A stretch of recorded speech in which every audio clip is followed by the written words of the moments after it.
Have you ever wondered if dog training could be less of a chore and more of a joyful way to actually connect with your dog? That's what we're digging into today. We're going to reframe this whole thing and explore how training can build an incredible partnership with your best friend. And really, this one idea is what it's all about. It's the shift from simply owning a pet to building a genuine partnership, one that's based on trust, clear communication, and, honestly, a whole lot of fun. So, just keep this question in your head as we go through this. What if every single training session was actually a two-way dialogue, a chance for you to understand each other on a much deeper level? That's the perspective we're going to unpack right now. All right, first up, let's talk about starting a completely new kind of conversation. This is where we make that fundamental shift in our thinking, moving away from just barking commands and toward creating real two-way communication. It's the change that makes everything else possible. You know, the old school way of thinking was often about dominance, about being the alpha. But modern, science-backed training, it completely flips that script. It's not a monologue where you just give orders. It's about creating a willing, enthusiastic partner who is actively trying to figure out how to work with you. And in the process, you build up their confidence and your bond like you wouldn't believe.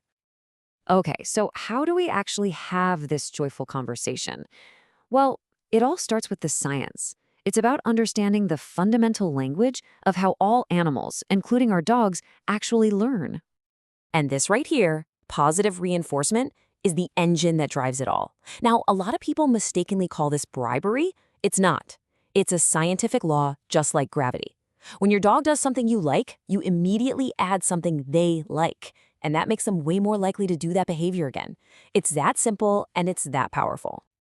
And this slide really lays out the two different paths you can take. On the left, with positive reinforcement, you're building a dog who is excited to learn, who's thinking, what can I do to earn that awesome thing again? It builds trust.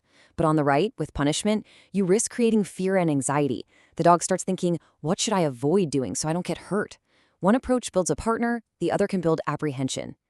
So how do we get our timing just right? With a marker signal. Think of a clicker, or even just a sharp word like yes, as a camera shutter. It takes a precise snapshot of the exact moment your dog did the right thing. The dog hears that sound and it's like a light bulb goes off. Aha, that's the thing that earned me the treat. This crystal clear communication cuts out all the confusion and makes learning incredibly fast.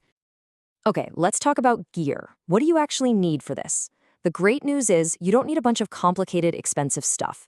We're going to look at the simple, essential tools that are all about making your communication with your dog as clear as possible. And here they are, your three key tools. We've got the marker for that pinpoint timing we just talked about, then a hierarchy of rewards because not all treats are created equal.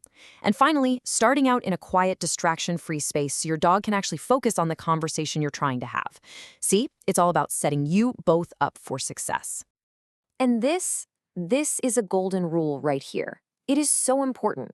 You might think a pat on the head is the best reward ever, but if your dog would do backflips for a tiny piece of cheese or to chase a squeaky toy, well, that's your answer. You have to listen to your dog. They will tell you exactly what motivates them. This table is a perfect way to see that idea in action. Look, you're not going to use your dog's boring old dinner kibble when you're trying to teach a super hard new skill at a busy park, right? No way. You save the really high-value stuff, the good stuff, like chicken, for those huge breakthrough moments or for when there are a ton of distractions.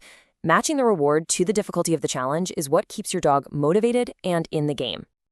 All right, we've got the philosophy, we've got the tools. Now for the really fun part. Let's see how we can go from super simple steps to awesome super tricks, building our dog's skills and their confidence one tiny success at a time. This roadmap lays it all out beautifully. You don't start by trying to teach your dog to clean up their toys. That's way too complex. You start with something incredibly simple, like a hand target. Once they master that basic skill, you can build on it to teach something a little harder, like shake. Each step is a building block that gives your dog the confidence for the next level. Let's use touch as a perfect example. It is so easy. All you do is present your open hand near your dog. They're naturally curious, so they're going to sniff it.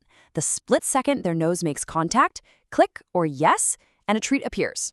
You do that a few times and boom, you've just taught a powerful targeting behavior that you can use to guide your dog anywhere you want them to go, all without a single bit of force. And all of this brings us to our final and maybe the most powerful concept of all, seeing training as nothing more than a joyful game. This is where we completely erase that imaginary line between work and play. Here's the secret. From your dog's perspective, there is absolutely zero difference between learning a serious skill like stay and a silly trick like spin. It's all the same game to them. I figure out what my human wants, I do the thing, and then good stuff happens. Those labels we use, obedience versus tricks, they're totally human ideas. Once you get that, you can make any kind of training feel like an exciting game. And this is why it's such a game changer. That simple touch trick we just talked about, that becomes an amazing tool to get your dog to happily hop on the scale at the vet's office. Teaching your dog to go to your bed is no longer a chore, it's a fun targeting game. Every single interaction becomes another chance for joyful learning, and that is what builds an unbreakable bond.